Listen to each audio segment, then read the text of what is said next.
Good morning, everyone. Happy Thursday. It is February 27th. Lisa, Lydia, Scott here with you this morning on our way to near 50 today. Yeah. So we'll talk about pretty awesome weather and a very windy Friday in a moment. But of course, we'd like to remind you we're live on Facebook right around this time every weekday morning. Love it when you join us live, but it stays on your feed throughout the day. So you can watch it whenever it works best for you or listen to it as a podcast. You can find that at inform.com/podcast. Just look for the Inform Minute. All right, today, Lydia, we're looking forward to a very nice February day for us. It's going to be beautiful by this afternoon. Started off a little bit breezy, so you might be thinking, oh, here's the wind. This wind will actually die down today. Okay. There are some clouds out there right now. We'll go mostly sunny by this afternoon. Highs in the 40s. For some of us, close to 50. Wow. 48 is what we're forecasting here in Fargo. Nice. Wind will be out of the west, 5 to 15. Sunshine takes over. Gorgeous February day. This morning, I do want you to watch out for maybe a few frosty spots, maybe a slick spot here or there. Again, it's a little bit on the breezy side. Wind chill values have been in the teens this morning, but things just get better throughout your Thursday. As we go into tomorrow, everything gets, for a lack of a better term, a little worse. I don't want to be pessimistic, but after a nice one today, it's not so fun tomorrow. Yeah. Your wind is going to ramp up out of the northwest. By tomorrow morning, it's gusting 40, 45. By mid-morning, middle of the day, afternoon, gusting 50 to 60 miles an hour. Yeah. Really cooking with those wind speeds. We're also going to have to watch out for scattered little spotty rain showers, snow showers. Light, brief, they don't last long, they don't produce much. But if you're caught in a snow shower with winds gusting anywhere from 40 to 60, it could be hard to see. So Yeah, kind of a absolutely. tough, isolated, tricky travel day. And then obviously the tug on the steering wheel too. Just driving in that sort of a wind isn't super fun either. With that, I'm also slightly concerned about a little blowing dirt, blowing dust. We've done a lot of snow melting. We don't have that snowpack out there on the fields. We obviously don't have crops planted yet.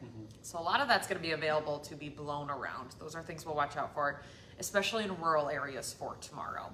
The wind will settle down as we head into Friday night, Saturday. Temperatures go backwards all day tomorrow. We wake up near 40, 30s by lunchtime, 20s by supper time, teens on Saturday mornings. We're just on a downhill slide with your temperatures, but we'll rebound those. We'll look at 30s on Saturday afternoon, 40s by Sunday afternoon, and I do have 50s in the forecast for Monday. Sounds good. Another little system moves in Monday night, Tuesday, that'll cool us down. We'll have to watch out for precip chances. Right now I'm thinking more south, southeast of us.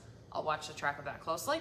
Otherwise, we'll be in the 30s then to finish out the week next week. So cooler than 40s, 50s, but not terrible. Nothing sub-zero on a 10-day. Nice. So that's a positive. Yes, for All sure. right, that's all. Thanks. Happening today, a man will be sentenced for stabbing and killing a man. 59-year-old Robert Eikenberry was convicted by a jury on second-degree murder charges last month. Terry Klebgard's body was found in his apartment inside Gateway Gardens in April of 2023. Eikenberry is facing up to 40 years behind bars. 24-year-old Tyreek Taylor Roberts will be back in court this afternoon. He says he had no other choice but to shoot his friend, 25-year-old Caleb Moses, this past fall. It happened in the parking lot of an apartment building near the Family Fair off North University. Taylor Roberts is claiming self-defense. His trial is set to start on April 22nd. Today, a judge could decide if a Grand Forks man who was accused of beating his girlfriend and then setting a house on fire with children inside will go to trial. James Lattiser is facing several felony charges in the case. He's due in court this afternoon at 1:30. The third finalist for Fargo's superintendent position will interview with the school board this morning. Today's meeting is with Robert Lech. Lech has been the superintendent of Jamestown Public Schools since 2013. He was North Dakota Superintendent of the Year in 2017 and serves as the president of the North Dakota Association of School Administrators. The school board is expected to make a final decision on the next superintendent tomorrow. Minnesota Governor Tim Walsh is quashing rumors of a potential run for U.S. Senate, but he does say he is considering running for a third term as governor. Lieutenant Governor Peggy Flanagan has launched her campaign for the open Senate seat. Democratic Congresswoman Angie Craig says she's also considering a run for the seat. Former basketball player Royce White and retired Navy SEAL Adam Swarzy are also running for the Republican nomination. The Moorhead boys hockey team is following the girls' lead and going to state as well. They beat Bemidji to advance. The state tournament starts next Thursday in St. Paul. We'll find out who they play in the quarterfinals on Saturday. New overnight, a major coaching change for the Herd. NDSU is expected to promote offensive line coach Dan Larson to offensive coordinator after Jake Landry left for Iowa State. Larson came to NDSU in 2019. He's been the offensive coordinator for 2 schools in Minnesota and was the head coach at Wisconsin Eau Claire for 3 years.